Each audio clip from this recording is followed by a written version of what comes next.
everyone, so we are back again with another delicious as well as super easy snack recipe, Monaco Pizza. Hello friends, today I am going to make a yummy snack. Its name is MONACO PIZZA.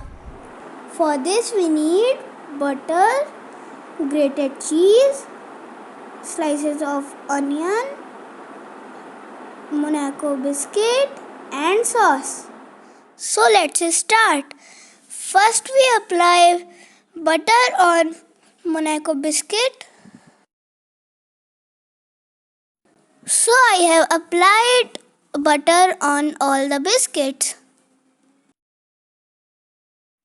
Now put onion slices on biscuits.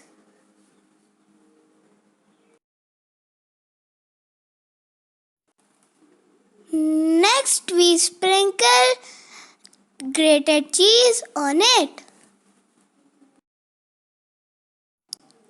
Finally decorate your MONACO pizza with sauce. And it's done. If you like my little MONACO pizza, so please like, share, comment and subscribe my channel.